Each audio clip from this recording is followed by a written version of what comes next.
আমার স্ক্রিন দেখতেছেন? জি স্যার। আমরা গত ক্লাসে ফিজিক্যাল প্রপার্টি দেখতেছিলাম ম্যাটেরিয়ালস এর অনেকগুলা। এর মধ্যে আমরা ডেনসিটি ইন্ডেক্স পর্যন্ত লাস্ট ক্লাসে দেখছি যে ডেনসিটি ইন্ডেক্স হচ্ছে একটা রেশিও, এটা হচ্ছে কি বাল্ক ডেনসিটি আর normal divided density. By density. এই দুই ধরনের ঘনত্ব বা দুই ধরনের ডেনসিটির একটা রেশিও বা অনুপাত হচ্ছে আমাদের কি ডেনসিটি ইন্ডেক্স। Density index. আজকে আসেন আমরা দেখি যে স্পেসিফিক ওয়েট কি জিনিস।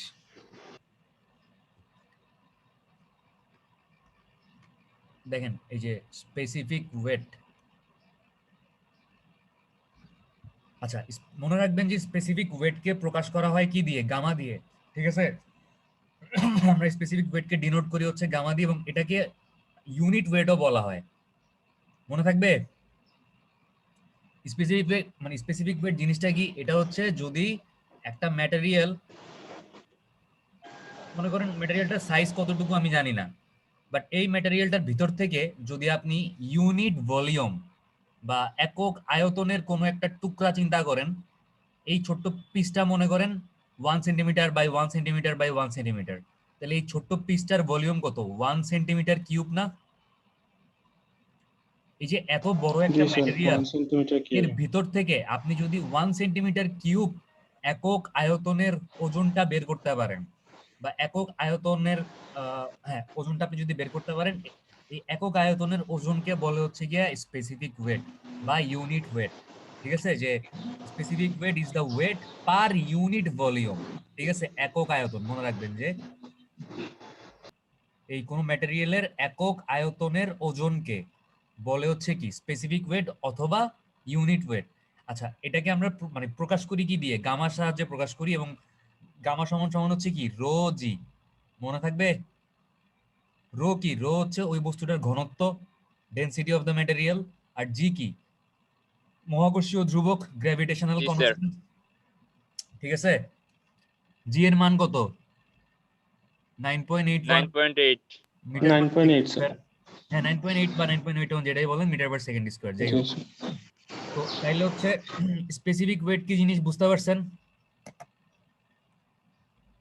আচ্ছা, স্পেসিফিক ওয়েট বা ইউনিট ওয়েট হচ্ছে কি তাইলে কোন একটা বস্তুর মানে একক আয়তনের যে ওজন, এটাকেই হচ্ছে আমরা স্পেসিফিক ওয়েট বা ইউনিট ওয়েট বলতে পারি। আর specific weight gamma is equal to কি রো জি, এতটুকু মনে রাখবেন তাইলেই হবে। আচ্ছা, এরপর দেখেন যে স্পেসিফিক গ্র্যাভিটি বা আপেক্ষিক গুরুত্ব কি জিনিস।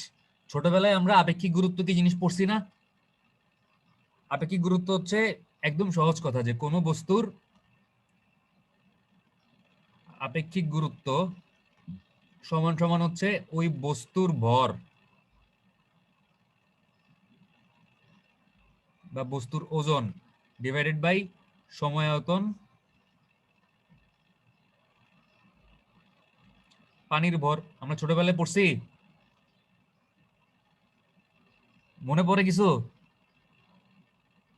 আমার কথা কি শোনা যাচ্ছে? জি স্যার। স্যার জি স্যার। আপেক্ষিক কি বলছেন জানো? আপেক্ষিক গুরুত্ব, স্পেসিফিক গ্র্যাভিটি। এখন আমি যদি আপনাকে বলি, এই যে একটু আগে মনে হয় নাজমুল কথা বলতেছিল না? জি স্যার। আমি যদি বলি যে নাজমুলের আপেক্ষিক গুরুত্ব কত বাইর করো, তাহলে নাজমুলের আপেক্ষিক গুরুত্ব স্পেসিফিক গ্র্যাভিটি সমান সমান কি হবে? মনে করেন আমার কাছে নাজমুলের ভর আছে, তাহলে আমি উপরে নাজমুলের ভর বসাবো। আমার কাছে নাজমুলের আয়তন আছে, আমি উপরে নাজমুলের আয়তন বসাবো। আমার কাছে নাজমুলের ঘনত্ব আছে, তাহলে আমি উপরে নাজমুলের ঘনত্ব বসাবো। আমার কাছে নাজমুলের যেই আহ মানে কি বলবো বৈশিষ্ট্যটা আমি জানি, সেটা ভর হইতে পারে, সেটা আয়তন হইতে পারে, সেটা ওজন হইতে পারে, সেটা ঘনত্ব হইতে পারে, আমি ওইটাই উপরে বসাবো। ঠিক আছে, এখন বলেন আমি নাজমুলের কি জানি? ঘনত্ব জানি, ওজন জানি, ভর জানি, নাকি আয়তন জানি? কোনটা জানি? নাজমুল আপনি বলেন। ভর জানি স্যার। তাহলে উপরে বসাবো হচ্ছে কি আর নাজমুলের ভর। আচ্ছা, না মনে করেন এখানে তো আমি কোন একটা বস্তুর ভর লিখছি উপরে, আমি মনে করেন ঘনত্ব লিখলাম, তাহলে নিচে পানির কি দিয়ে ভাগ করতে হবে বলেন তো? সময় আয়তন পানির কি দিয়ে ভাগ করব? স্যার পানির ভর স্যার। না, আমি যখন বস্তুর ভর উপরে বসাচ্ছি তখন নিচে হচ্ছে সময় আয়তন পানির ভর। আমি এখন পানির ভর। মানে বস্তুর ঘনত্ব উপরে বসাচ্ছি, তাহলে নিচে সময় আয়তন পানির কি তাহলে দিয়ে ভাগ করতে বুঝছো হবে? সমায়তন পানির ঘনত্ব ঘনত্ব। দিয়ে ভাগ করতে হবে। আমি যদি উপরে জি নাজমুলের স্যার। আয়তন বসাইতাম, তাহলে নিচে সময় আয়তন পানির কি দিয়ে ভাগ করতাম? পানির আয়তন আয়তন। দিয়ে ও ভাগ করতাম। আয়তন। ঠিক বুঝছি আছে? স্যার। মানে আমি কোনো একটা বস্তুর যেই প্যারামিটার বা যেই ডাইমেনশনটা জানি, আমি আপেক্ষিক গুরুত্ব বের করতে হলে ওই সেম প্যারামিটার পানির পানির ওই একই প্যারামিটার দিয়ে নিচে ভাগ করতে হবে, সময় আয়তন পানির। ঠিক মানে আছে? স্যার উপরে নিচে সেম প্যারামিটার থাকবে, ভর থাকলে উপরে নিচে দুই ক্ষেত্রে উপরে ভর, বস্তুর যদি যেই ঘনত্ব প্যারামিটার থাকে বসাবেন, তাহলে। মানে সহজ কথা হচ্ছে জি উপরে কোন একটা বস্তুর যেই জি প্যারামিটার বসাবেন, নিচে হচ্ছে সময় আয়তন নিচে। পানির একই প্যারামিটার বসাইতে হবে। জি বুঝছি। তাহলে এই অনুপাতটা আমরা কি পাবো? তাহলে আমরা হচ্ছে স্পেসিফিক গ্র্যাভিটি বা আপেক্ষিক গুরুত্ব পেয়ে যাব। ঠিক আছে? জি স্যার। বোঝা গেছে না? আচ্ছা, সময় আয়তন পানির ঘনত্ব। দেখেন এখানে এই যে আপেক্ষিক গুরুত্ব, এটাকে হচ্ছে বড় হাতের জি এস বা স্পেসিফিক গ্র্যাভিটি, এই ছোট এস দিয়ে হচ্ছে স্পেসিফিক আর জি দিয়ে কি, জি দিয়ে হচ্ছে গ্র্যাভিটি, ইজ ইকুয়াল টু কি লিখছে, gamma S divided by gamma W. আচ্ছা, তার মানে আপনি যদি কোনো একটা বস্তুর ইউনিট ওয়েট বা স্পেসিফিক ওয়েট জানেন, তাহলে নিচে আপনাকে ভাগ করতে হবে কি দিয়ে? পানির ইউনিট ওয়েট বা পানির স্পেসিফিক ওয়েট দিয়ে ভাগ করতে হবে না? করতে হবে। জি স্যার। আমরা জানি যে গামা কি, গামা হচ্ছে আমাদের ইউনিট ওয়েট বা স্পেসিফিক ওয়েটকে আমরা গামা দিয়ে প্রকাশ করি। তাহলে গামা ডাব্লিউ মানে কি? গামা ডাব্লিউ মানে হচ্ছে পানির ইউনিট ওয়েট বা পানির স্পেসিফিক ওয়েট। আর গামা এস মানে কি? কোন একটা সাবস্টেন্স বা কোন একটা সলিডের স্পেসিফিক ওয়েট বা হচ্ছে আপনার ইউনিট ওয়েট। তাহলে আপনি যদি কোনো একটা বস্তুর ইউনিট ওয়েট জানেন বা স্পেসিফিক ওয়েট জানেন, তাহলে ওই বস্তুটার আপেক্ষিক গুরুত্ব বের করতে হলে আপনাকে অবশ্যই সময় আয়তন পানির ইউনিট ওয়েট বা স্পেসিফিক ওয়েট দিয়ে ভাগ করতে হবে। এই জন্য আমরা কি লিখছি এখানে যে জিএস বা specific gravity is equal to হচ্ছে gamma S divided by gamma W. এখন আপনি যদি কোনো একটা বস্তুর ডেনসিটি জানেন রো, তাহলে আপনি নিচে কি সময় আয়তন পানির ডেনসিটি দিয়ে ভাগ করবেন না? এই যে রো ডাব্লিউ দিয়ে ভাগ করছে, এই জন্য। বুঝতেছেন এবার? মানে ব্যাপারটা কি ঠিক আছে? জি স্যার। আচ্ছা, আশা করি সবাই বুঝছেন। মনে রাখবেন যে 4 ডিগ্রি সেলসিয়াস টেম্পারেচারে বা 4 ডিগ্রি সেলসিয়াস তাপমাত্রায় পানির ইউনিট ওয়েট বা পানির স্পেসিফিক ওয়েট হচ্ছে 1 গ্রাম পার সেন্টিমিটার কিউব, বা এটাকে সংক্ষেপে সিসি বলে। ঠিক আছে? অথবা 9.8 kilo newton per metre cube. এই দুইটা ভ্যালু মুখস্থ রাখতে হবে, কারণ অনেক সময় আপনাকে বলা হবে যে অয়েল বা কোনো একটা তেল, পার্টিকুলার তেলের হচ্ছে ইউনিট ওয়েট বা স্পেসিফিক ওয়েট হচ্ছে সাপোজ, কি বলবো, স্পেসিফিক ওয়েট হচ্ছে আপনার 1 kilo newton per metre cube. আপনাকে বলা হইলো যে এটার 1 কিলো নিউটন না, ধরেন 2 kilo newton per metre cube. এই তেলের আপেক্ষিক গুরুত্ব বের করতে বলা হইলো আপনাকে, তাহলে আপনি এটার আপেক্ষিক গুরুত্ব কেমনে বের করবেন? বলেন তো কেমনে বের করবেন আমাকে? ওয়াটারের আপেক্ষিক গুরুত্ব দিয়ে ভাগ করে দিব। ওয়াটারের আপেক্ষিক গুরুত্ব কোনটা দিয়ে ভাগ করবেন? ওই এটা দিয়ে নাইন পয়েন্ট করবেন। এইট নাইন পয়েন্ট হ্যাঁ, এইট কারণ কিলো নিউটন। যেহেতু আমার এখানে অয়েলের আপেক্ষিক গুরুত্ব হচ্ছে কিলো নিউটন পার মিটার কিউবে দেয়া আছে, তাহলে আমি 9.8 kilo newton per metre cube দিয়ে ভাগ করলেই আমার অয়েলের স্পেসিফিক গ্র্যাভিটি বের হয়ে যাবে না? তো এরকম, মানে আপনারা যখন আরেকটু বড় হবেন দেখবেন যে বিভিন্ন টাইপের ম্যাটেরিয়ালের আপেক্ষিক গুরুত্ব বের করা লাগতেছে। তো তখন হচ্ছে আপনাকে হয়তো ওই পার্টিকুলার ম্যাটেরিয়ালটার ইউনিট ওয়েট অথবা ডেনসিটি বা স্পেসিফিক ওয়েট কিছু একটা বলে দেওয়া থাকবে, আপনাকে হচ্ছে পানির ইউনিট ওয়েট বা পানির ডেনসিটি দিয়ে ভাগ করতে হবে। তো আপনাকে এই দুইটা ভ্যালু মনে রাখতে হবে যে পানির ইউনিট ওয়েট বা স্পেসিফিক ওয়েট হচ্ছে 1 গ্রাম পার সেন্টিমিটার কিউব অথবা 9.8 kilo newton per metre cube. ঠিক আছে? আচ্ছা, আমরা তাহলে স্পেসিফিক ওয়েট কি জিনিস বুঝতে পারছি, বা ইউনিট ওয়েট কি জিনিস আমরা বুঝতে পারছি আশা করি। তারপর স্পেসিফিক গ্র্যাভিটি কি জিনিস এটাও বুঝতে পারছি, আপেক্ষিক গুরুত্ব। আচ্ছা, এখন দেখেন যে true or absolute specific gravity. ঠিক আছে? স্পেসিফিক গ্র্যাভিটি তো দেখলাম যে বস্তুর ঘনত্ব ডিভাইডেড বাই সময় আয়তন পানির ঘনত্ব, বা বস্তুর আয়তন ডিভাইডেড বাই সময় আয়তন পানির আয়তন, এটা হচ্ছে, বা বস্তুর ওজন ডিভাইডেড বাই সময় আয়তন পানির ওজন, এটাই হচ্ছে আমাদের স্পেসিফিক গ্র্যাভিটি। কিন্তু স্পেসিফিক গ্র্যাভিটি আবার দুই রকমের। একটা হচ্ছে মনে রাখবেন যে true or absolute specific gravity, আরেকটা হচ্ছে অ্যাপারেন্ট অথবা মাস স্পেসিফিক গ্র্যাভিটি। তো কোনটা হচ্ছে অ্যাবসলিউট স্পেসিফিক গ্র্যাভিটি আর কোনটা হচ্ছে মাস স্পেসিফিক গ্র্যাভিটি, এইটা আমরা মানে বুঝবো কিভাবে? এইটা হচ্ছে যখন আপনি কোনো একটা বস্তুর মনে করেন যে ঘনত্ব বের করতেছেন বা আয়তন বের করতেছেন, ওই বস্তুর ঘনত্ব বা আয়তন বের করার সময় বস্তুটা মনে করেন হচ্ছে এরকম। একটা পাউরুটি চিন্তা করেন, একটা পাউরুটির টুকরা চিন্তা করেন যে এই একটা মনে করেন পাউরুটি স্লাইস, এটার মধ্যে মনে করেন অনেকগুলা ভয়েড আছে বা অনেকগুলো এরকম পোর আছে। এখন এই যে পোর বা ভয়েড গুলা আছে বা গর্তগুলা আছে, এই গর্তগুলা বা এই ভয়েড গুলা বা এই পোর গুলার মধ্যে কিছু পোর হচ্ছে পারমিয়েবল পোর।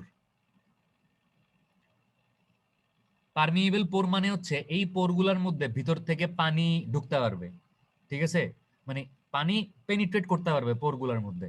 আর কিছু পোর হচ্ছে ইমপারমিয়েবল পোর, মানে এগুলার মধ্যে আগের থেকেই মনে করেন বাতাস টাতাস ঢুকে বসে আছে, বাইরে থেকে চাইলেও এটার মধ্যে পানি ঢুকতে পারবে না, ঠিক আছে। তাইলে এখন আপনাকে যখন অ্যাবসলিউট স্পেসিফিক গ্র্যাভিটি বা ট্রু স্পেসিফিক গ্র্যাভিটি বের করতে বলা হবে, তখন আপনি যখন বস্তুটার ভর পরিমাপ করবেন বা বস্তুটার আয়তন পরিমাপ করবেন বা বস্তুটার ইউনিট ওয়েট বা স্পেসিফিক ওয়েট পরিমাপ করবেন, তখন আপনাকে এই বস্তুটার আয়তন পরিমাপ করার সময় বা ভর পরিমাপ করার সময় বা ঘনত্ব পরিমাপ করার সময় পারমিয়েবল এবং ইমপারমিয়েবল উভয় ধরনের পোর বা ভয়েড গুলাকে বাদ দিয়ে বস্তুটার ঘনত্ব, আয়তন, ওজন যেটাই বাইর করেন বাইর করতে হবে। কথা কি ক্লিয়ার? স্যার আরেকবার বললে ভালো হয়। আপনি যখন ট্রু অথবা অ্যাবসলিউট স্পেসিফিক গ্র্যাভিটি বের করবেন, আপনাকে তো অবশ্যই মানে স্পেসিফিক গ্র্যাভিটি মানে কি? স্পেসিফিক গ্র্যাভিটি মানে তো হচ্ছে অনুপাত। কোনো একটা বস্তুর ঘনত্ব ডিভাইডেড বাই সময়আয়তন পানির ঘনত্ব, কোনো একটা বস্তুর ওজন ডিভাইডেড বাই সময়আয়তন পানির ওজন, মানে দুইটা জিনিসের অনুপাত হচ্ছে কি স্পেসিফিক গ্র্যাভিটি। এখন আপনি যেই বস্তুটার ট্রু অথবা অ্যাবসলিউট স্পেসিফিক গ্র্যাভিটি বের করতেছেন, ঠিক আছে, এই যে অ্যাবসলিউট স্পেসিফিক গ্র্যাভিটি বা ট্রু স্পেসিফিক গ্র্যাভিটি বের করতেছেন, ওই বস্তুটার ওজন অথবা ঘনত্ব অথবা স্পেসিফিক ওয়েট অথবা ইউনিট ওয়েট, এগুলো তো আপনার বের করতে হবে। আপনি যখন ঘনত্ব বা ওজন বা আয়তন বাইর করবেন ওই বস্তুটার, আপনাকে যদি ট্রু বা অ্যাবসলিউট স্পেসিফিক গ্র্যাভিটি বের করতে বলা হয়, তাহলে ওই বস্তুটার মধ্যে যে পারমিয়েবল এবং যে ইমপারমিয়েবল উভয় ধরনের যে ভয়েড বা পোর আছে, এই পোরগুলা বাদ দিয়ে আপনাকে হিসাব করতে হবে, ঠিক আছে। এই পোরগুলা একটা আয়তন দখল করে আছে না? মনে করেন আমার এখানে এরকম পোর আছে হচ্ছে গিয়া 10টা। আমার এই বস্তুটার আয়তন কত ধরলাম, এতটুকু হচ্ছে 2 ইঞ্চি, এতটুকু হচ্ছে 4 ইঞ্চি, আর এটার থিকনেস মনে করেন 1 ইঞ্চি। তাহলে এটার আয়তন কত ইঞ্চি বলেন তো? আয়তন কত ইঞ্চি এটার? ভলিউম কত? স্যার 8 ইঞ্চি স্যার। একক আচ্ছা কি? 4 ইঞ্চি ইঞ্চি 4 কেন? এটা তিনটা জিনিস গুণ করলেই তো হয়, 4 × 2 × জি 1। স্যার 3 4 12 আর 8 ইয়া ইঞ্চি 4 দুগুণে 8 আর আর 1 মনে করেন যে এখানে অনেকগুলো এরকম ভয়েড আছে, প্রত্যেকটা ভয়েড হচ্ছে গিয়া সাপোজ প্রত্যেকটা ভয়েডের আয়তন হচ্ছে গিয়ে 0.1 ইঞ্চি কিউব করে। এখানে মনে করেন 10টা ভয়েড আছে, তাহলে 10টা ভয়েডের আয়তন কত? 10 × 0.1 না? কত হয়? 1.0 না? তার মানে ভয়েড গুলার আয়তন কত? 1 ইঞ্চি কিউব না? কথা কি বুঝেন নাই? আমার কথা কি শোনা যাচ্ছে? জি স্যার। জি আমি স্যার কি বলছি, এখানে মনে করেন এরকম 10টা ভয়েড আছে, মানে কি 10টা গর্ত আছে বা 10টা ছিদ্র আছে মনে করেন, ঠিক আছে, 10টা পোর আছে। এক একটা পোরের আয়তন যদি 0.1 ইঞ্চি কিউব করে হয়, তাহলে 10টা পোরের আয়তন কত? 10 × 0.1 না? বুঝতেছেন না আপনারা? জি স্যার জি স্যার। তাইলে আমি যদি ট্রু বা অ্যাবসলিউট স্পেসিফিক গ্র্যাভিটি বের করতে যাই, আমি যদি এই বস্তুটার আয়তন চিন্তা করি, আমাকে হচ্ছে পুরাটাকে সলিড ধরা যাবে না। পুরাটাকে সলিড ধরলে বা এটার মধ্যে কোনো গ্যাপ নাই বা কোনো হেটারোজেনিটি নাই, এরকম চিন্তা করলে এটার আয়তন হচ্ছে কত? 8 ইঞ্চি কিউব। কিন্তু এটার মধ্যে তো গর্ত আছে, এই গর্তগুলোর আয়তন কত? 1 ইঞ্চি কিউব না? আমি যদি পুরাটার থেকে এই গর্তগুলা বাদ দেই, তাহলে কত থাকবে? 7 ইঞ্চি কিউব।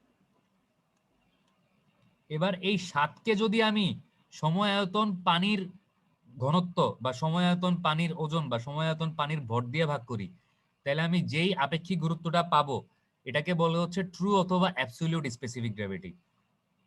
তার মানে ট্রু অথবা অ্যাবসলিউট স্পেসিফিক গ্র্যাভিটি বের করার সময় ওই বস্তুটার আয়তন বা ভর আমি যেটাই বের করি না কেন, ওইটা বের করার সময় বস্তুটার মধ্যে ভেদ্য এবং অভেদ্য, পারমিয়েবল এবং ইমপারমিয়েবল যত রকমের এরকম পোর আছে বা ছিদ্র আছে সবকিছু বাদ দিয়ে হিসাব করতে হবে। আর অ্যাপারেন্ট বা মাস স্পেসিফিক গ্র্যাভিটি হচ্ছে ঠিক তার উল্টা। If both the permeable and impermeable voids are included, মানে অ্যাপারেন্ট অথবা মাস স্পেসিফিক গ্র্যাভিটি বের করার সময় পারমিয়েবল এবং ইমপারমিয়েবল ভয়েডের আয়তন আপনার ওই বস্তুটার মধ্যে ইনক্লুড করতে হবে। আমি যে এই 8 ইঞ্চি কিউব হিসাব করছি, এই 8 ইঞ্চি কিউবের মধ্যে এখানে যে ছিদ্রগুলো আছে, যে ছিদ্রগুলোর মধ্যে পানি ঢুকতে পারবে এবং যে ছিদ্রগুলোর মধ্যে পানি বা বাতাস বাইরে থেকে ঢুকতে পারবে না, আমি এই ছিদ্রগুলো সহ এই 8 ইঞ্চি কিউব পাইছি না? জি স্যার। জি স্যার। তাহলে আপনি পুরোটাই। অ্যাপারেন্ট বা মাস মানে অ্যাপারেন্ট অথবা যখন মাস স্পেসিফিক গ্র্যাভিটি বের করবেন, আপনি উপরে হচ্ছে গিয়ে এই ইমপারমিয়েবল এবং পারমিয়েবল ভয়েড সহ আয়তনটা বসাবেন, ইনক্লুডেড। ইনক্লুড করা মানে কি? কোনো কিছু সংযুক্ত করা বা কোনো কিছু যোগ করা। আর আপনি যখন ট্রু বা অ্যাবসলিউট স্পেসিফিক গ্র্যাভিটি বের করবেন তখন দেখেন both the permeable and impermeable voids আর কি এক্সক্লুডেড, মানে টোটাল আয়তন থেকে পারমিয়েবল এবং ইমপারমিয়েবল ভয়েডের আয়তনগুলা বাদ দিতে হবে। ব্যাপারটা কি বোঝা গেছে? জি স্যার। আচ্ছা,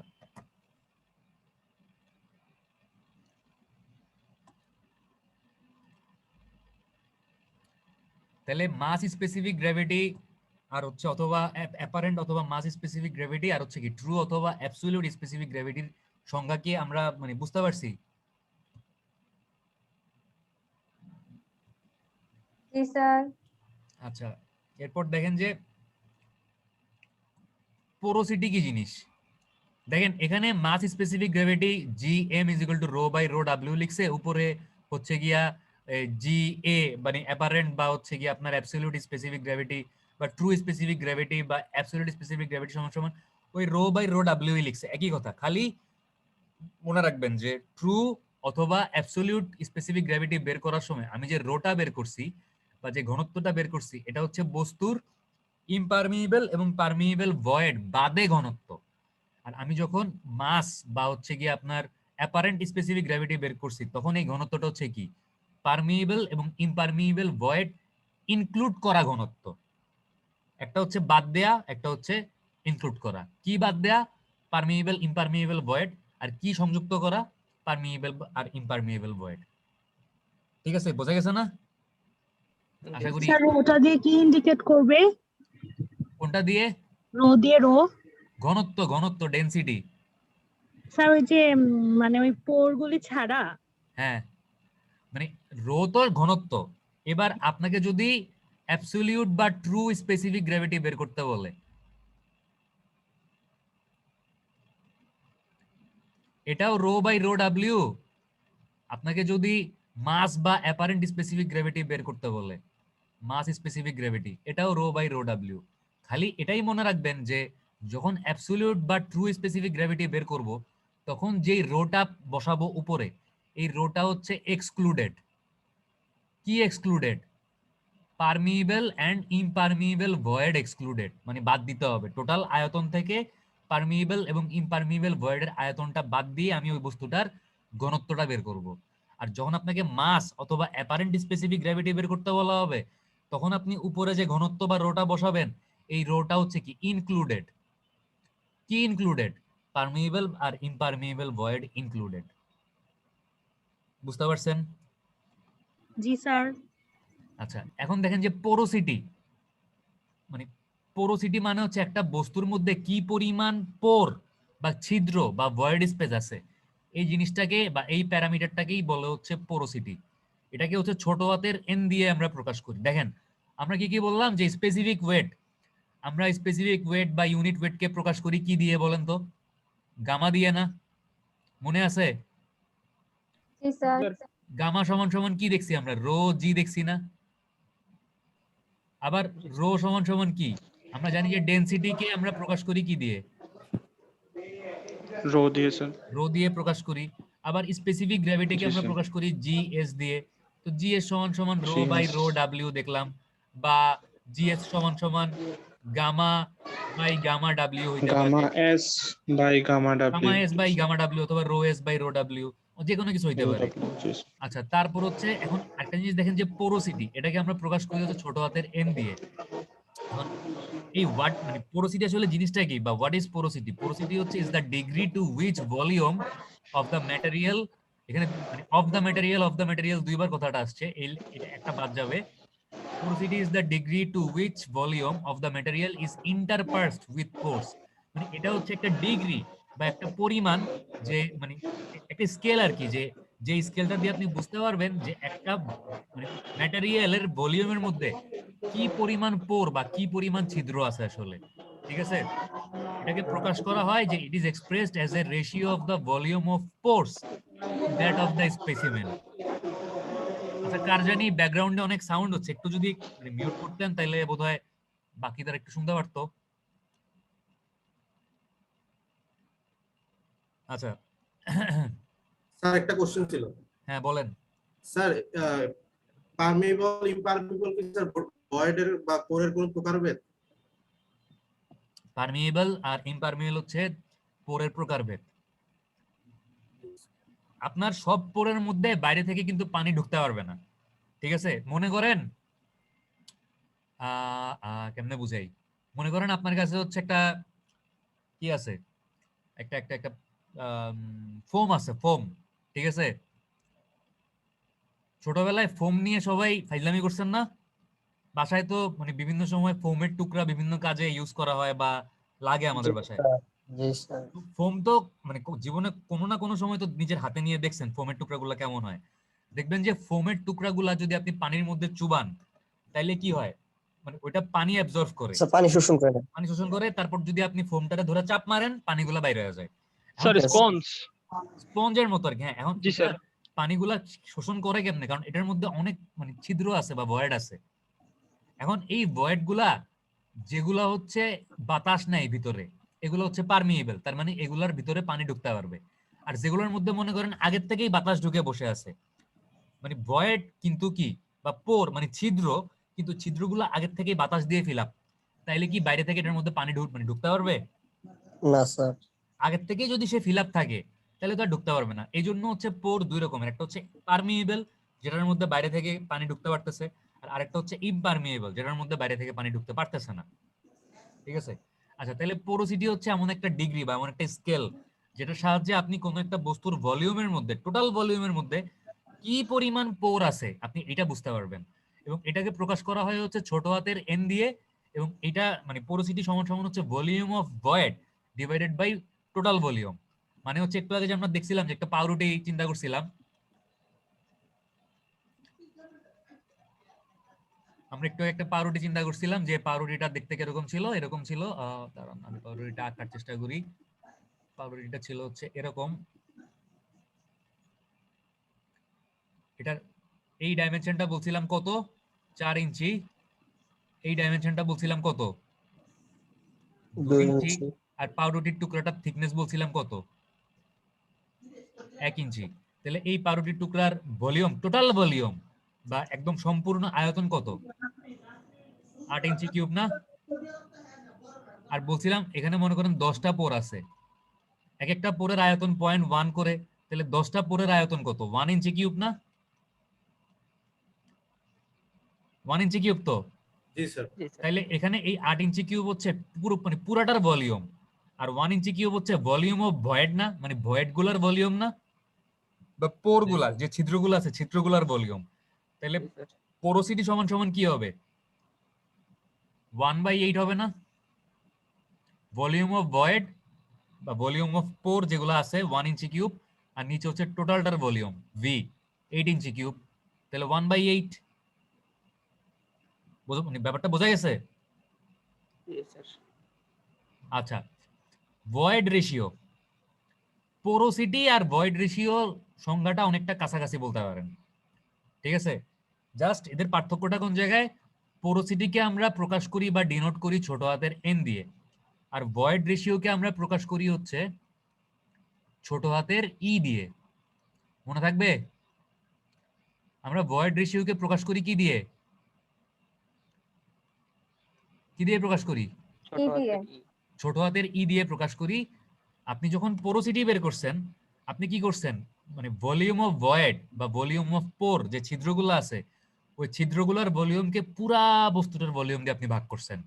বাট আপনি যখন ভয়েড রেশিও বের করবেন, তখন আপনি এই ভলিউম অফ ভয়েডকে ভলিউম অফ সলিড দিয়ে ভাগ করবেন। ভলিউম অফ সলিড মানে কি? ভলিউম অফ সলিড মানে হচ্ছে এই পাউরুটির টুকরার মধ্যে আপনি যদি পোর বা ছিদ্রগুলা বাদ দেন, ছিদ্রগুলা বাদ দিলে সলিড অংশটুকুর আয়তন পাবেন না আপনি। মানে মানে স্যার ছিদ্রগুলার যে ভলিউম এটা বাদ দেওয়ার পরে আমার কাছে যেটা থাকবে সেটাই তো হচ্ছে ভলিউম অফ মনে মানে সলিড। ওই 7 ইঞ্চি যেটা বের করছিলেন ওইটা? হ্যাঁ হ্যাঁ, ওইটা মনে করেন একটা বস্তু এত বড়, এই বস্তুটার মধ্যে একটা গর্ত আছে। আপনি যদি এই পুরা বস্তু থেকে এই গর্তের আয়তনটা বাদ দেন, তাহলে এই তাহলে বস্তুর মধ্যে সলিড অংশটা থাকবে। সলিড অংশ কতটুকু আছে, আপনি এই সলিড অংশের ভলিউমটা পাবেন না। জি স্যার। এখানে ভয়েড রেশিও মানে হচ্ছে উপরে বসাবেন হচ্ছে গিয়া এই ভলিউম অফ ভয়েড, মানে এই গর্তটা এখন যে আমি সবুজ গর্তটা। লাগাইলাম, এই গর্তটার স্যার। আয়তন ডিভাইডেড বাই এই যে লাল দাগাইছি, এই লাল সলিড অংশ। অংশটুকু মানে সলিডের আয়তনটা দিয়ে নিচে ভাগ করবেন। জি স্যার। এটাই হচ্ছে কি ভয়েড রেশিও। আর পোরোসিটি কি ছিল? ভলিউম অফ ভয়েড, মানে এই সবুজ অংশটুকুর ভলিউম ডিভাইডেড বাই সবুজ পুরাটার প্লাস volume। লাল অংশটুকুর ভলিউম, পুরাটার ভলিউম দিয়ে নিচে ভাগ করছিলাম পোরোসিটি বের করার সময়। ঠিক আছে, বোঝা গেছে না? জি স্যার। তাহলে জি, ভয়েড স্যার। রেশিও হচ্ছে কি is defined as the ratio of volume of void, এই যে volume of void to the volume of solid. নিচে হচ্ছে কি এই সলিড অংশটুকুর ভলিউম দিয়ে ভাগ করতে হবে। ই ইজ ইকুয়াল টু তাহলে কি, মানে volume of void divided by volume of solid. আচ্ছা, পোরোসিটি আর ভয়েড রেশিও এই দুটোর মধ্যে একটা সম্পর্ক আছে। এই সম্পর্কটা হচ্ছে আপনারা 3:1 বা 3:2 গিয়ে হয়তো প্রমাণ করবেন। ঠিক আছে, মানে এটা একটা প্রমাণ আছে, ছোট্ট একটা প্রমাণ আছে। তো আমরা ইঞ্জিনিয়ারিং ম্যাটেরিয়ালসে এটার প্রমাণটা আসলে পড়ি না, বাট জেনে রাখা ভালো যে পোরোসিটি ছোট হাতের এন এবং ভয়েড রেশিও ছোট হাতের ই, এদের মধ্যে একটা রিলেশন বা একটা সম্পর্ক আছে। সম্পর্কটা হচ্ছে N is equal to E divided by 1 plus E. মনে থাকবে? এন ইজ ইকুয়াল টু কি? E divided by 1 1 plus plus এটা এখন মনে রাখারও তেমন একটা দরকার নেই, মুখস্থ করারও দরকার নেই।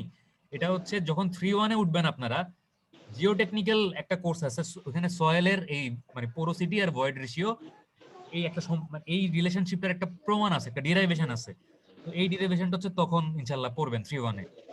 এখন আপাতত জাস্ট মানে জানেন যে এই ভয়েড রেশিও আর এই পোরোসিটির মধ্যে একটা সম্পর্ক আছে, সম্পর্কটা হচ্ছে n = e divided by 1 plus e। আচ্ছা, জি স্যার, আর 1 বছর পরে জানবো স্যার। হ্যাঁ, আর একটা বছর পর ইনশাআল্লাহ যদি আল্লাহ সবাইকে ভালো রাখে জানতে পারবেন ইনশাআল্লাহ। বাট জাস্ট এই দুইটা টার্ম, যে পোরোসিটি কি জিনিস আর ভয়েড রেশিও কি জিনিস, আর পোরোসিটি মানে যে volume of void divided by total volume, আর ভয়েড রেশিও মানে যে volume of void divided by volume of solid, এই জিনিসগুলো একটু মনে রাখেন, তাইলেই হবে আর কি। আচ্ছা, তারপরে আর কি কি ফিজিক্যাল প্রপার্টি আমরা দেখতে পারি আসেন। আমরা ভলিউম অফ পোরোসিটি দেখলাম, ভয়েড রেশিও দেখলাম। আচ্ছা, এবার দেখেন যে হাইগ্রোস্কোপিসিটি। এই হাইগ্রোস্কোপিসিটি কথাটার মানে কি, বা হাইগ্রোস্কোপিক এই কথাটার মানে কি? হাইগ্রো এই কথাটার মানে কি বলেন তো? হাইগ্রো বা হাইড্রো এই কথাটার মানে কি বলেন? হাইড্রা এই কথাটার মানে কি বলেন? হাইড্রো মানে স্যার ওয়াটার রিলেটেড। হ্যাঁ, আপনারা ইয়া দেখছেন কোন মুভিতে জানি ছিল হাইড্রা বলে একটা ক্যাপ্টেন ভিলেন? আমেরিকা। হ্যাঁ, ক্যাপ্টেন আমেরিকা। ক্যাপ্টেন আমেরিকার মধ্যে হাইড্রা বলে একটা ভিলেন ছিল না? জি স্যার। মানে পানির সাথে রিলেটেড এরকম কিছু একটা। জি স্যার। হাইড্রা বা হাইড্রা হাইড্রো হচ্ছে একটা প্রাণী স্যার, ওইটা কয়টা মাথা না অমর। জানি 5টা মাথা থাকে এরকম কিছু একটা বোধহয়। জি স্যার, কেটে গেলে আবার একটা জন্মায়। মাথা কেটে গেলে আরেকটা মাথার জন্ম হয়। হ্যাঁ, তো আপনার এই হাইড্রা বা হাইড্রো এই কথাটা হচ্ছে পানির সাথে রিলেটেড বা জলজ। স্যার জলবিদ্যুৎ ক্ষমতা এরকম কিছু। হাইড্রো পাওয়ার হচ্ছে গিয়া জলবিদ্যুৎ ক্ষমতা, জলবিদ্যুৎ হচ্ছে হাইড্রো পাওয়ার। যাই হোক, তো হাইগ্রো মানে এই কথাটার মানে হচ্ছে জলীয় বাষ্প বা মানে বাতাসে যে আপনার পানির কণা আছে এটার সাথে রিলেটেড হাইগ্রো। এখন হাইগ্রোস্কোপিক এই কথাটার মানে হচ্ছে যেই বস্তুটা বাতাস থেকে জলীয় বাষ্প শোষণ করতে চায়। ঠিক আছে, মানে যেটার বাতাস মানে জলীয় বাষ্পের প্রতি একটা আকর্ষণ আছে, এটাকে বলা হচ্ছে গিয়ে হাইগ্রোস্কোপিক। আপনি যদি কোথাও দেখেন যে হাইগ্রোফোবিক বা হাইগ্রোফিলিক, এই ওয়ার্ডগুলো দেখতে পারেন, বা হাইড্রোফোবিক, হাইড্রোফিলিক। মনে রাখবেন ফিলিক কথাটার মানে হচ্ছে পানির প্রতি আকর্ষণ বা জলীয় বাষ্পের প্রতি আকর্ষণ। আর ফোবিক, ফোবিক মানে কি বলেন তো? ফোবিক ওয়ার্ডটা হচ্ছে আসছে ফোবিয়া থেকে। ফোবিয়া মানে কি বলেন? ফোবিয়া মানে ভয়। ভয়। তার মানে স্যার কোনো কিছুর প্রতি যে ভয় সেটাই ভয় হচ্ছে মানে ফোবিয়া। হাইটোফোবিয়া মানে হচ্ছে উচ্চতা ভীতি। তারপরে মানে অনেকে দেখবেন যে মানে রক্ত দেখলে ভয় পায়, এটারে ইংরেজিতে কি একটা জানি ফোবিয়া বলে, ভুলে গেছে, মনে নাই। একটাই মনে আছে যে হাইটোফোবিয়া, মানে অনেকে দেখবেন উঁচা জায়গায় উঠলে নিচের দিকে তাকাইলে একটু মাথা ঘুরায় বা একটু ভয় লাগে, উচ্চতা ভীতি কাজ করে অনেকের মধ্যে। তো এটাকে বলা হচ্ছে হাইটোফোবিয়া। তো যাই হোক, ফোবিয়া মানে হচ্ছে ভয়।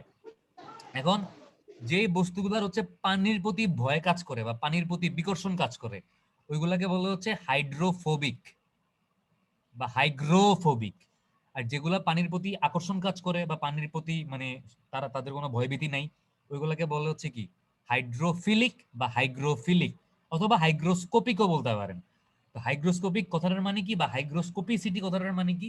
Is the property of a material to absorb water vapour, মানে জলীয় বাষ্প শোষণ করার যে একটা টেন্ডেন্সি বা জলীয় বাষ্প শোষণ করার যে প্রবণতা বাতাস থেকে, এই ধর্মটা বা এই বৈশিষ্ট্যটাকেই বলে হচ্ছে হাইগ্রোস্কোপিসিটি। ঠিক আছে? It is influenced by air temperature, বাতাসের তাপমাত্রা কিরকম এটার উপর ডিপেন্ড করে যে একটা বস্তু বাতাস থেকে কি পরিমাণ জলীয় বাষ্প শোষণ করবে নাকি করবে না। এন্ড রিলেটিভ হিউমিডিটি মানে আপেক্ষিক আর্দ্রতা, বাতাসে কি মানে তাপমাত্রা কিরকম প্লাস বাতাসের আপেক্ষিক আর্দ্রতা বা রিলেটিভ হিউমিডিটি কিরকম, এই দুইটা প্যারামিটারের উপর, এবং পাশাপাশি হচ্ছে ওই বস্তুটাতে কি পরিমাণ পোর বা ভয়েড আছে, এবং ভয়েড গুলা কিরকম, ভয়েড গুলা কি পারমিয়েবল মানে দেয়ার টাইপ, ভয়েড গুলা কি পারমিয়েবল নাকি ইমপারমিয়েবল, দেয়ার নাম্বার এন্ড সাইজ মানে কতগুলা পোর আছে, এবং পোর গুলা সাইজ কিরকম, পোর গুলা কি সাইজে অনেক বড় নাকি সাইজে অনেক ছোট ছোট। এই জিনিসগুলোর দ্বারা হচ্ছে একটা বস্তুর হাইগ্রোস্কোপিসিটি আপনি বুঝতে পারবেন। ঠিক আছে? তাহলে একটা বস্তুর হাইগ্রোস্কোপিসিটি বা একটা বস্তু বাতাস থেকে কি পরিমাণ জলীয় বাষ্প শোষণ করবে, এই জিনিসটা ডিপেন্ড করে কি কি জিনিসের উপরে? প্রথমটা হচ্ছে বাতাসের তাপমাত্রা, তারপর হচ্ছে বাতাসের আপেক্ষিক আর্দ্রতা, ওই বস্তুটাতে কি পরিমাণ পোর বা কি পরিমাণ ভয়েড আছে, ওই ভয়েড গুলা কি ইমপারমিয়েবল নাকি পারমিয়েবল, এবং ওই ভয়েড গুলা সাইজ কিরকম, বড় না ছোট। এই জিনিসগুলোর উপর হচ্ছে একটা বস্তু আসলে কি পরিমাণ জলীয় বাষ্প বাতাস থেকে শোষণ করবে, এই জিনিসটা ডিপেন্ড করে। তাহলে হাইগ্রোস্কোপিসিটি কি জিনিস এবং এটা কোন কোন জিনিসগুলোর উপর নির্ভর করে বা ডিপেন্ড করে, বুঝতে পারছি আমরা সবাই? ওরে বাপরে, এরকম সাউন্ড দিতেছে কার? জি স্যার বুঝতে পারছি। আচ্ছা, আমরা তাহলে বুঝতে পারছি। একটা সেকেন্ড একটু।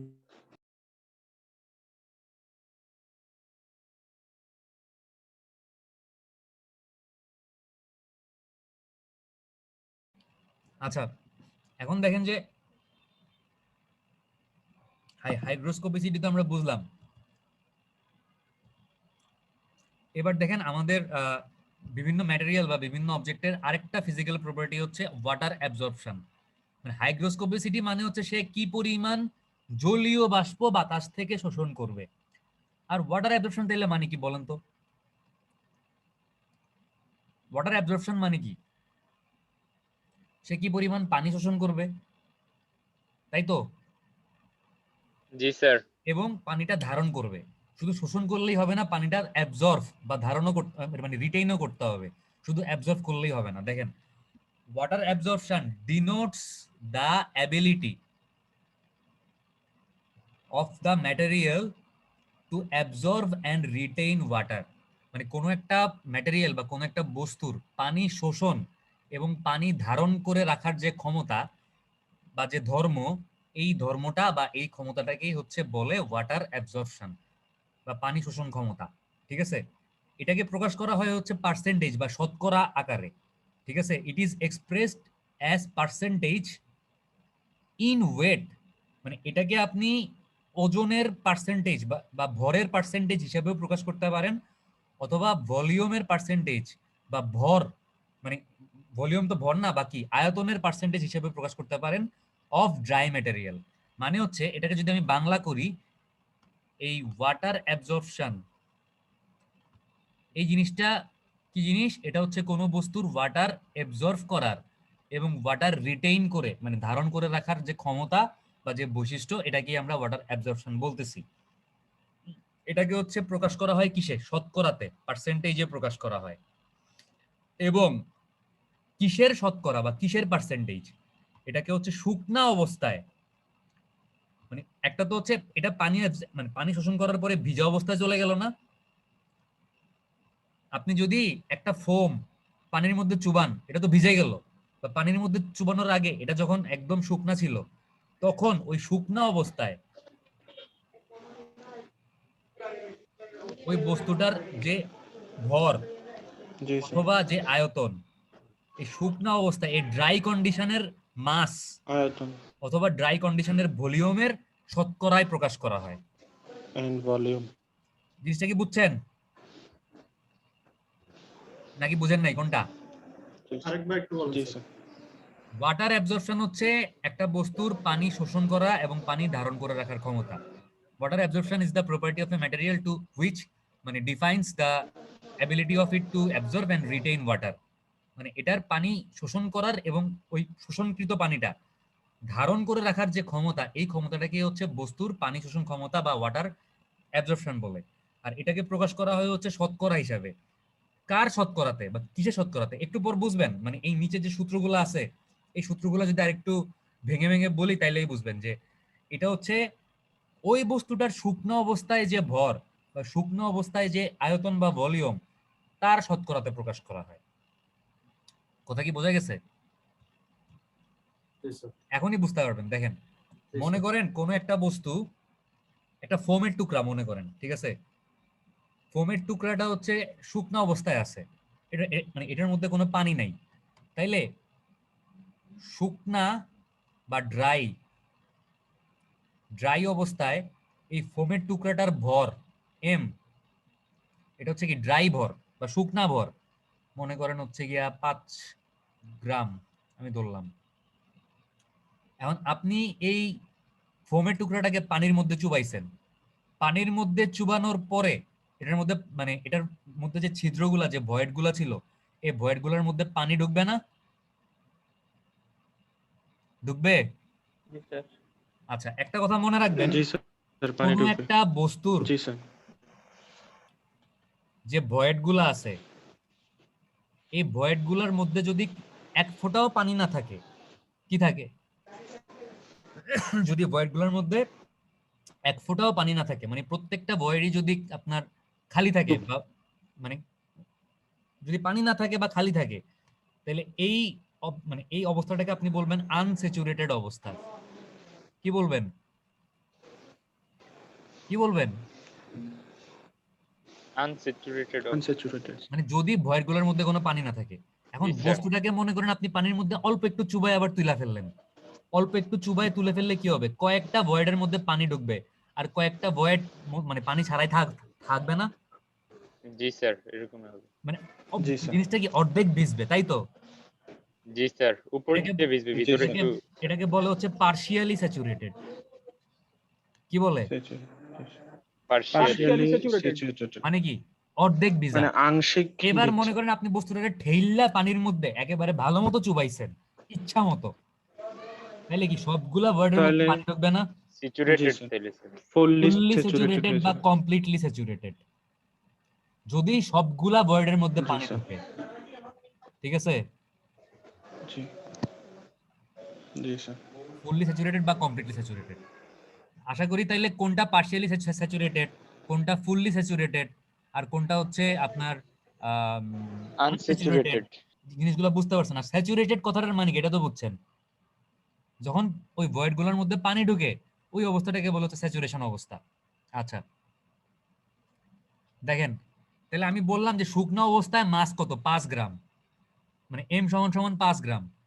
এবারে দেখেন ভিজা অবস্থায় মাস বা স্যাচুরেটেড অবস্থায় মাস, দেখেন M1 হচ্ছে কি? M1 হচ্ছে মাস অফ স্যাচুরেটেড ম্যাটেরিয়াল, দেখছেন? তার মানে ভিজা অবস্থায় জি মাস কি? স্যার। M1 না? আচ্ছা, M1 কি M থেকে ছোট হবে না বড় হবে? বড়। বড় বড় হবে। হবে স্যার, অবশ্যই কারণ বড় হবে। M1 তো হচ্ছে পানি ঢোকার পরের মানে ভর। পরের অবস্থায়। জি এটা মনে স্যার। করেন 7 গ্রাম। এখন আপনাকে যদি আমি বলি যে এটার ওয়াটার অ্যাবজর্পশন বাইর করো, WW বের করো, তাহলে একটা জিনিস চিন্তা করেন যে একটা এম ভরের বস্তু, এই শুকনো অবস্থায় যেটার ভর ছিল এম, একটা এম ভরের বস্তু পানি শোষণ করছে কতটুকু? 2 গ্রাম। 2 গ্রাম। আপনি দুইটা কিভাবে পাইছেন? M1 থেকে এম বাদ দিয়ে পাইছেন না? জি স্যার, মানে তাহলে আপনি ভিজা যদি অবস্থায় যেটা ছিল আপনি ওটা যদি থেকে ঐকিক শুকনো করেন অবস্থায় বাদ। তাহলে ব্যাপারটা কি হবে, যে একটা এম ভরের বস্তু পানি শোষণ করছে M1 মাইনাস এম গ্রাম না? জি স্যার। আমি তো 7 গ্রাম থেকে 5 গ্রাম বাদ দিলেই কতটুক পানি শোষণ করছে, ওই শোষণকৃত পানির পরিমাণটা পাচ্ছি। জি। তাহলে একটা 1 গ্রাম ভরের বস্তু পানি শোষণ করছে কত? M1 M1 minus minus M minus m divided by M divided না? বাই m তাহলে একটা ইনটু 100 গ্রাম 100%। ভরের বস্তু পানি শোষণ করছে কতটুকু? M1 minus minus m M divided by divided M by m into into 100। 100 না? জি স্যার। এবং এটাকে আমি কার পার্সেন্টেজে প্রকাশ করলাম? শুকনো অবস্থায় ওইটা ভরের পার্সেন্টেজে প্রকাশ করলাম না? জি স্যার, শুকনো এই যে, অবস্থা। এই সূত্রটা তাহলে কেমনে আসছে বুঝছেন? জি স্যার। M1 হচ্ছে কি স্যাচুরেটেড অবস্থায় বা ভিজা অবস্থায় স্যাচুরেটেড। ওই বস্তুটার ওজন, এম হচ্ছে কি শুকনো অবস্থায় বস্তুটার শুকনো অবস্থায় ওজন না ভর, ভর। M1 ভর হচ্ছে স্যার, ভর। স্যাচুরেটেড অবস্থায় বস্তুটার ভর, এম হচ্ছে জি। শুকনো অবস্থায় ভর, আর নিচে তো এম আছেই, আর উপরে মানে 100 দিয়ে গুণ করলাম পার্সেন্টেজে নেওয়ার পার্সেন্টেজে জন্য। প্রকাশ করার জন্য। আর আপনি যদি নিচে এই শুকনো অবস্থায় ভর দিয়ে ভাগ না করে শুকনো অবস্থায় ভলিউম। ভলিউম দিয়ে ভাগ করতেন, তাহলে কি আপনি ভলিউমের শুকনো অবস্থায় ভলিউমের পার্সেন্টেজে প্রকাশ করতেন। জি স্যার। এই যে যে কথাটা বলছে যে it is expressed as percentage in weight or Of of the volume. volume। আপনি চাইলে মানে ভর বা ওজনের পার্সেন্টেজও প্রকাশ করতে পারেন, অথবা ভলিউমের আয়তনেও। পার্সেন্টেজও প্রকাশ করতে পারেন। জি স্যার। ব্যাপারটা ক্লিয়ার আশা করি। জি স্যার। আচ্ছা, তাহলে হাইগ্রোস্কোপিসিটি কি জিনিস, ওয়াটার অ্যাবজর্পশন কি জিনিস, আশা করি আপনারা বুঝতে পারছেন। আচ্ছা, এরপর দেখেন যে ওয়েদারিং রেজিস্ট্যান্স। ওয়েদারিং রেজিস্ট্যান্স মানে হচ্ছে কোনো একটা বস্তু আবহাওয়াতে কি পরিমাণ, মানে আবহাওয়া, একবার মনে করেন বৃষ্টি হচ্ছে রেইন, আরেকবার মনে করেন রোদ উঠতেছে সান। তো এই কন্টিনিউয়াস যদি এরকম হয় যে একবার রোদ একবার বৃষ্টি, একবার রোদ একবার বৃষ্টি, তো এই জিনিসটা হইলে আপনার মানে একটা বিল্ডিং এর, আপনার একটা বিল্ডিং এর সারফেসে মনে করেন আপনি রং করছেন বা আপনি কনক্রিট ইউজ করছেন, তো এই মানে কনস্ট্রাকশন ম্যাটেরিয়াল গুলো, মানে ম্যাটেরিয়াল গুলোর জন্য ক্ষতিকর এরকম ওয়েদারের বারবার র্যাপিডলি চেঞ্জ হওয়াটা। তো আপনি আপনার কনস্ট্রাকশন ম্যাটেরিয়াল এই ওয়েদারের র্যাপিড চেঞ্জটাকে কতটা ভালোভাবে সহ্য করতে পারতেছে, এই ধর্মটাকে বলে হচ্ছে ওয়েদারিং রেজিস্ট্যান্স। আমরা দেখবেন যে প্রায় বিভিন্ন রঙের অ্যাডভার্টাইজে বলে যে ওয়েদার কোট বা ওয়েদার রেজিস্ট্যান্স পেইন্ট, মানে হচ্ছে আপনি যদি আপনার বাড়ির বাইরে এই রং ব্যবহার করেন, রোদ বৃষ্টি ঝড় তুফানে আপনার বাড়ির রঙের কোনো ক্ষতি হবে না। ঠিক আছে, তার মানে এটা হচ্ছে ওয়েদার প্রুফ বা ওয়েদার কোট। আমরা অনেক কিছুই বলি, বিভিন্ন রং আছে, এরকম বার্জারের আছে বা অন্যান্য ভালো ভালো কোম্পানিগুলোর আছে। তাহলে এই ওয়েদার রেজিস্ট্যান্স কথাটার মানে কি? Weather resistance is the ability of a material to endure, endure করা মানে কি সহ্য করা, alternate wet and dry condition, মানে একবার ভিজা একবার শুকনা। তো একবার ভিজবে আবার শুকাবে কেমনে? যখন বৃষ্টি হবে তখন হচ্ছে আপনার এই ম্যাটেরিয়াল গুলা ভিজবে, মানে আপনার বিল্ডিং এর যদি সার্ফেসে রং করা থাকে রংটা ভিজবে, আবার যখন রোদ উঠবে তখন কি ড্রাই হবে বা শুকাবে। তো এরকম যদি একবার রোদ একবার বৃষ্টি, এই জিনিসটা অনেক লম্বা সময় ধরে হয় without considerable deformation and loss of mechanical strength. মানে আপনি যে ম্যাটেরিয়ালটা ব্যবহার করতেছেন ওই ম্যাটেরিয়াল গুলো যদি ডিফর্ম না হয়, মানে ম্যাটেরিয়াল গুলো শেপ যদি চেঞ্জ না হয় এবং এদের মেকানিক্যাল স্ট্রেংথ মানে এদের মানে লোড বা ওজন সহ্য করার যদি ক্ষমতার মধ্যে তেমন কোনো পরিবর্তন না আসে, তাইলে আপনার বুঝতে হবে যে ওই বস্তুটার ওয়েদার রেজিস্ট্যান্স ক্যাপাসিটি ভালো। কথা কি ক্লিয়ার? জি স্যার। আচ্ছা, তার মানে ওয়েদার রেজিস্ট্যান্স হচ্ছে কোনো একটা বস্তু রোদ বৃষ্টি বা এই ধরনের ওয়েদারিং ইফেক্ট গুলা কতটা ভালোভাবে হ্যান্ডেল করতে পারতেছে without any deformation and without any loss of loss of mechanical strength. Mechanical strength. মানে তার মেকানিক্যাল স্ট্রেংথও কমবে না, তার কোন রকমের ডিফর্মও হবে না। ডিফরমেশন বা বিচ্যুতি, তার যে আকার আকৃতিতে তেমন কোনো বিচ্যুতি চেঞ্জ বা হবে না। ডিফরমেশনও হবে না। কিন্তু সে কি করতে পারতেছে, সে হচ্ছে এবং এটা কন্টিনিউয়াস একটা লম্বা লম্বা সময় ধরে যে রোদ বৃষ্টির একটা ইফেক্ট তার উপর পড়তেছে, এই জিনিসটাকে সে এটা উইদাউট সহ্য এনি করতে পারতেছে। কনসিডারেবল ডিফরমেশন এবং without any loss of mechanical strength সে হ্যান্ডেল করতে পারতেছে। তো এটাকেই হচ্ছে একটা বস্তুর ওয়েদারিং রেজিস্ট্যান্স বলা হয়। বুঝতে পারছেন? জি স্যার। আচ্ছা, এরপর দেখেন যে ওয়াটার পারমিয়েবিলিটি। ঠিক আছে, ওয়াটার অ্যাবজর্পশন ছিল একটা বস্তু কি পরিমাণ পানি অ্যাবজর্ব এবং রিটেইন করতে পারে, তাই তো? জি স্যার। বাট ওয়াটার পারমিয়েবিলিটি হচ্ছে is the capacity of material to penetrate under pressure, মানে উচ্চ চাপে আপনি যখন একটা বস্তুকে রেখে তার উপরে পানি রেখে চাপ দিবেন, মানে উচ্চ চাপে একটা বস্তুর মধ্যে কি পরিমাণ পানি ঢুকতে পারে বা পানি পেনিট্রেট করতে পারে। পেনিট্রেশন মানে কি? কোনো কিছু ভেদ করা। আমরা যদি বলি যে একটা বুলেট হচ্ছে মানে অমুকের মাথা পেনিট্রেট করে চলে গেছে, তার মানে কি যে একটা বুলেট অমুকের মাথা মানে ছেদ করে। ছেদ করে বের হয়ে চলে গেছে। জি স্যার। পেনিট্রেট করা মানে হচ্ছে কোনো কিছু ছেদ কোনো করা, কিছু ভেদ ভেদ করা। করে ভিতরে ঢুকে যাওয়া।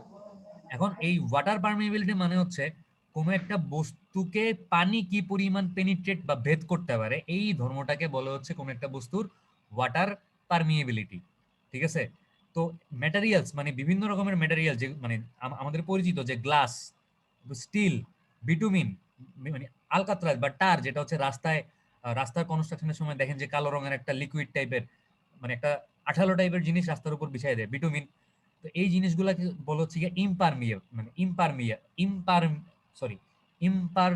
হ্যাঁ, ইম্পারভিয়াস, এতক্ষণ উচ্চারণ করতে পারলাম, সরি। ইম্পারভিয়াস কথাটার মানে কি? অভেদ্য, মানে যেটা হচ্ছে কি ভেদ করা যায় না। আর পারভিয়াস কথাটা বা পারমিয়েবল কথাটার মানে কি? যেটাকে ভেদ করে ভেদ করতে ভিতরে পারবে, ঢুকতে পারে। জি ভিতরে ঢুকতে পারবে। আর ইম্পারভিয়াস কথাটার মানে হচ্ছে যেটাকে পানি ভেদ করতে চাইলেও পারবে না। মানে ভেদ করতে পারবে না, বা যেটার মধ্যে চাইলেও পেনিট্রেট করতে পারবে না। বুঝা গেছে? জি স্যার। আচ্ছা, তাহলে জি স্যার। ইম্পারভিয়াস কথাটার মানে বুঝতে পারছেন আশা করি। এটার মানে হচ্ছে যেটার মধ্যে পানি মানে তার উচ্চ মানে কি চাপ স্যার করতে এখানে পারবে। যে এক্সাম্পল গুলো দেওয়া আছে, হ্যাঁ। যে গ্লাস, স্টিল, বিটুমিন, হুম। এগুলোর ভিতরে স্যার কখনোই পানি ভেদ করে ঢুকতে পারবে না। না, পারবে না। আপনি কখনো জি মানে স্যার। আপনার বাসায় যে জানলা আছে, আপনি কখনো দেখছেন জোরে বৃষ্টি হইলে জানলার মানে ভেদ করে হচ্ছে বৃষ্টির পানি আপনার বাসায় ঢুকতেছে? যদি জানলাটা একদম না মানে স্যার। সলিড থাকে, জানলার মধ্যে যদি কোনো মানে ক্র্যাক বা ভাঙা না থাকে, তাহলে কি ওই জানলা ফুটা করে বৃষ্টির পানি মানে ঘরের ভিতরে আসতে পারে?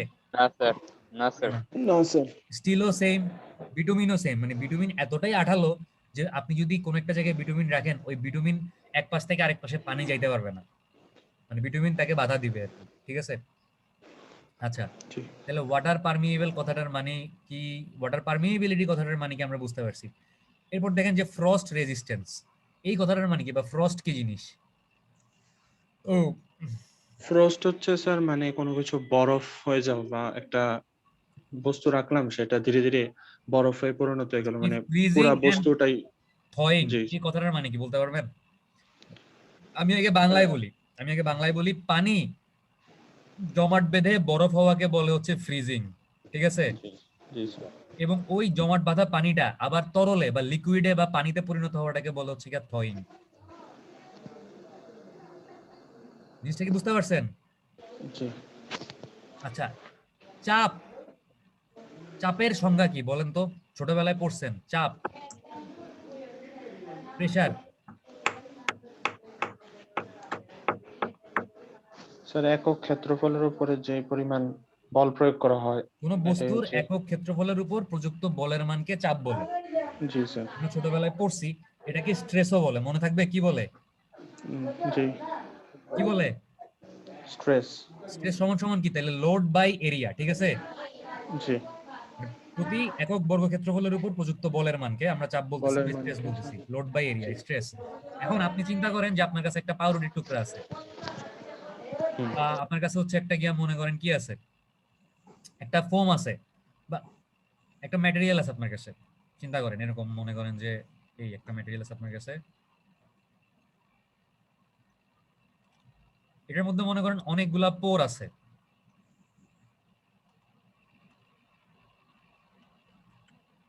এই একটা পোর, এই একটা পোর, অনেকগুলা পোর আছে। জি স্যার। একটু বড় একটা পোর আঁকলাম বোঝানোর জন্য, কয়েকটা পোর একটু বড় আঁকলাম, কয়েকটা পোর একটু ছোট আঁকলাম। এখন এই পোরগুলার মধ্যে মনে করেন পানি ঢুকছে।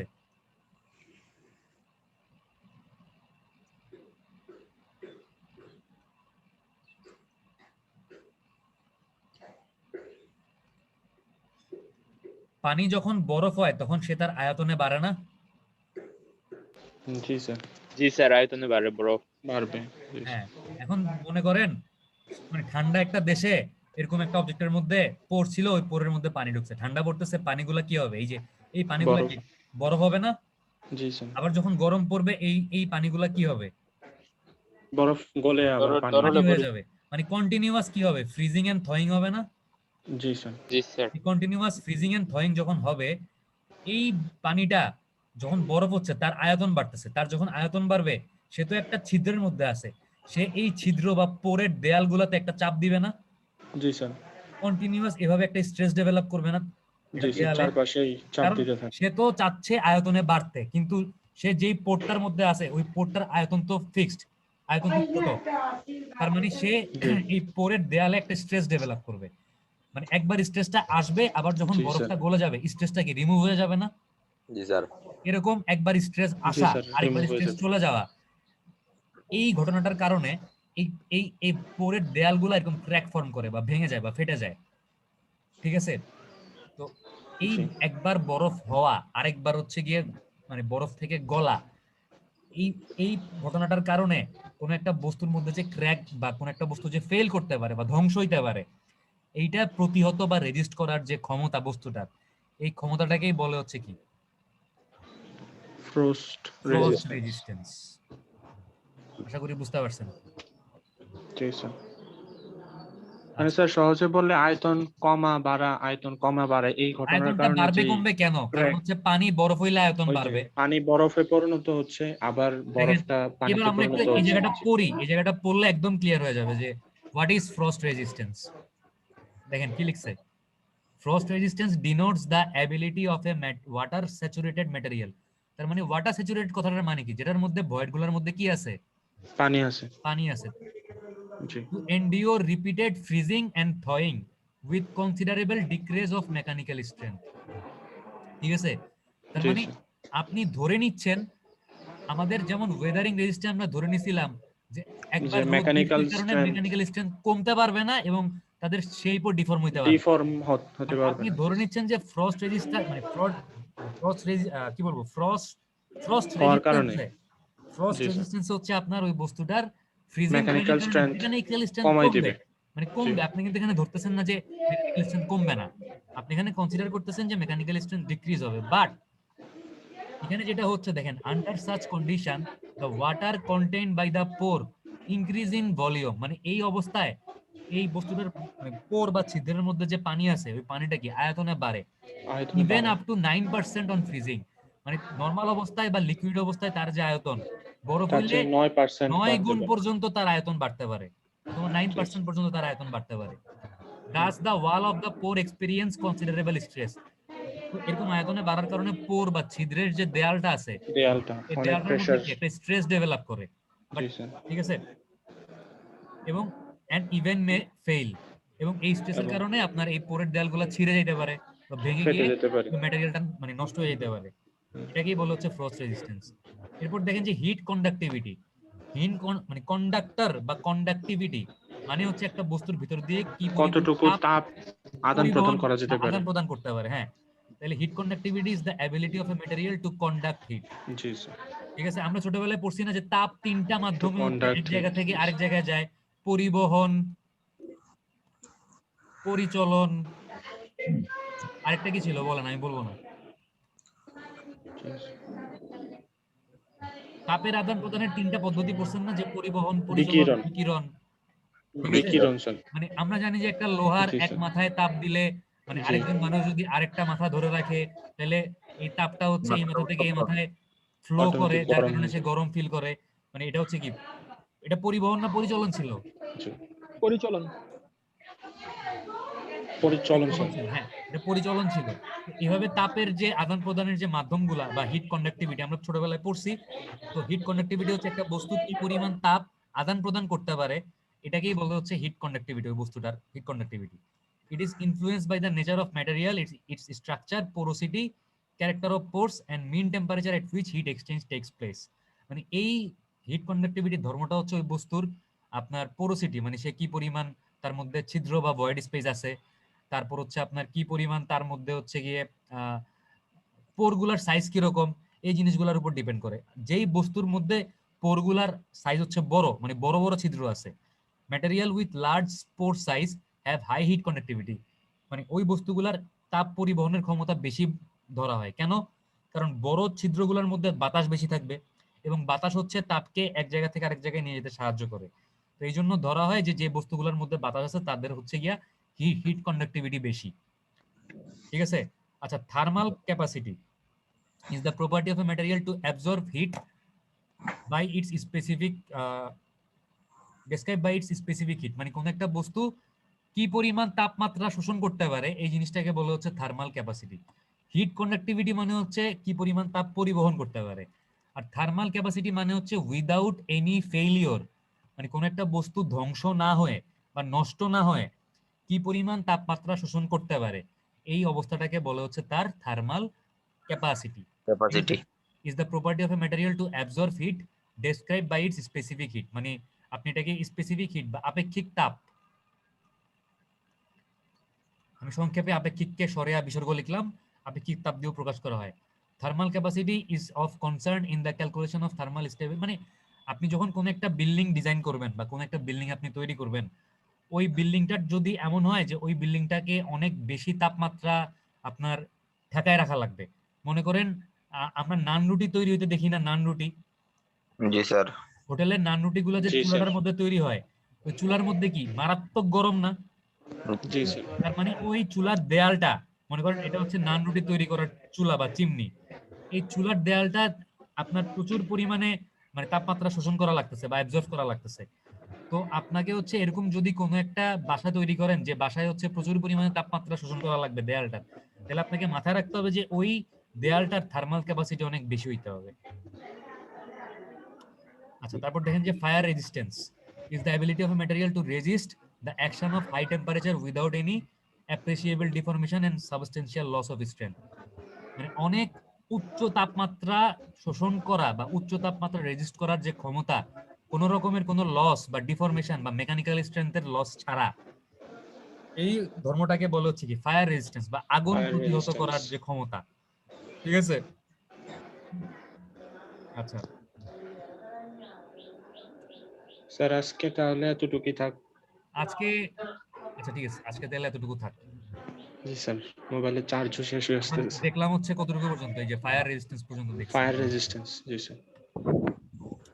আজকে এই ধর্মগুলো শেষ করে দেওয়ার প্ল্যান ছিল, যেহেতু ধর্মগুলো শেষ হয়নি, নেক্সট ক্লাসে তাইলে হচ্ছে আমরা এই প্রপার্টি গুলো পড়তে আমাদের আর হয়তো 10 থেকে 15 মিনিট লাগবে, বেশি আর নাই। 4-5টা প্রপার্টি আছে, মেকানিক্যাল প্রপার্টি আছে 4টা, আর ফিজিক্যাল প্রপার্টি আছে 2-3টা।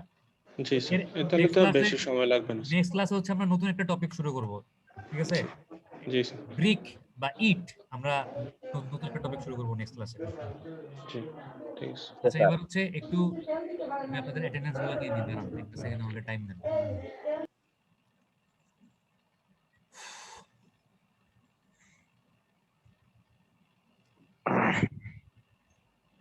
স্যার আমাদের অ্যাটেন্ডেন্সটা স্যার। হ্যাঁ, অ্যাটেন্ডেন্স দিচ্ছি, স্যার একটা প্রশ্ন ছিল বলেন। স্যার, এখানে যে ডেনসিটি আর বাল্ক ডেনসিটি পড়ছিলাম আগে দিন স্যার, এখানে হ্যাঁ। তাদের এককগুলা ভিন্ন কেন? দুইটাই তো ডেনসিটি। ডেনসিটি আর বাল্ক ডেনসিটির একক কি আপনি ভিন্ন পাইছিলেন? জি স্যার। জি স্যার, ডেনসিটির ক্ষেত্রে ওইটা হ্যাঁ। ছিল গ্রামে, মানে বস্তুর ভরের যে এককটা সেটা গ্রামে প্রকাশ করা ছিল, আর ওই যে হ্যাঁ। বাল্ক ডেনসিটির ক্ষেত্রে এটা কেজিতে প্রকাশ করা ছিল। কথায় আবার একই। স্যার ইয়াতে গ্রাম পার সেন্টিমিটার কিউব ছিল, আর হ্যাঁ। বাল্ক ডেনসিটির ক্ষেত্রে ছিল কেজি পার মিটার কিউব, সেন্টিমিটারে ছিল না, ভাই মিটারে। কথা সেম, আপনি চাইলে এটার ইউনিটটা কনভার্ট করতে পারেন। দেখেন, বাল্ক ডেনসিটি বলেন আর ডেনসিটি বলেন, মানে ঘনত্ব জিনিসটা কি? ঘনত্ব জিনিসটা হচ্ছে কোন একটা বস্তুর একক আয়তনের যে ভর, এটাকেই বলা হচ্ছে ডেনসিটি। একক আয়তনের যে ওজন, বুঝছি স্যার, এটাকেই এটা বলে কনভার্ট density। করা যাবে। আপনি দেখেন, আপনি যদি দুইটা জিনিসই মানে চেক করেন, দেখবেন যে একটা ভরকে হচ্ছে একটা একক আয়তন দিয়ে ভাগ করছে।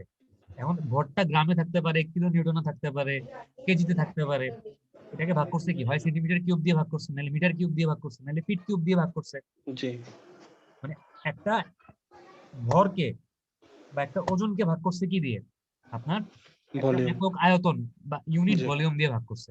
এবার এটা বাল্ক ডেনসিটি হোক আর ডেনসিটি হোক, যেটাই হোক। বুঝছি, জি sir. Roll number 1 Rifat Alam, yes sir.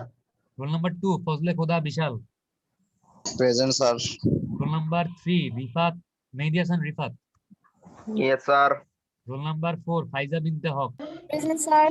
Roll number 5 Ashraful Hossain, yes sir. Roll number 6 Kaysarul Islam Bhuiyan. আছেন নাই। নাই Roll sir. number 7, Safura Anis Linta. Yes, sir. Roll number 8, Samantha Prapti. Yes, sir. Roll number 9, Abhishek De. Present sir. Roll number 10, Kaji Mohaminul Bashar. Kazi Mohammadul Bashar কি আছেন? নাই। Roll number 11 Pritam De. Present sir. Roll number 12 Kazi Tajidur Rahman. Present sir. Roll number 13 Faisal Muntasir. Present sir. Roll number 14 Pranam Dhar. আচ্ছা সে প্রণম ছিল sir. সে জানি কই গেছে, সে আমারে phone দিছিল। আচ্ছা অ্যাটেন্ডেন্স ওরে যে দিব ব্যাপারটা এরকম না, ব্যাপারটা হচ্ছে যে ও যদি পরে আর কোনো ক্লাস মিস না দেয় তাইলে হয়তো চিন্তা করবো আর কি এটা করে দেয়া যায় নাকি। আচ্ছা roll number 15 Syed Nazmul Islam. Present sir. Roll number 16 Imtiaz Hossain Shawon. Yes sir. Roll number 17 Mehedi Hasan. Present sir. Roll number 17 তো বললাম। Roll number 19 Fahim Shahriar. Yes sir. ওরে Allah. Roll number 20 Helaluddin Sarkar. Yes sir. Roll number 21 Rakib present sir. Chowdhury. Roll number 5 Tasnim Ahmed Sami. Yes sir. Roll number 21 Ifti Ahmed Bhuiyan. Yes sir. Sir. আচ্ছা ঠিক আছে। Sir ওই ওনার কিসে? Sir ইফতার Ahmed Bhuiyan present ছিল। হ্যাঁ আমি ওকে প্রেজেন্ট দিছি। ওকে প্রেজেন্ট স্যার, ওকে ওকে। কালকে হচ্ছে আপনাদের অটোকেট ক্লাস কয়টা বাজে নিবে বলছি কালকে? ওকে। কালকে বিকাল 3টার সময় শুরু করবো। স্যার শুনতেছেন? বুঝি নাই কি বলছেন?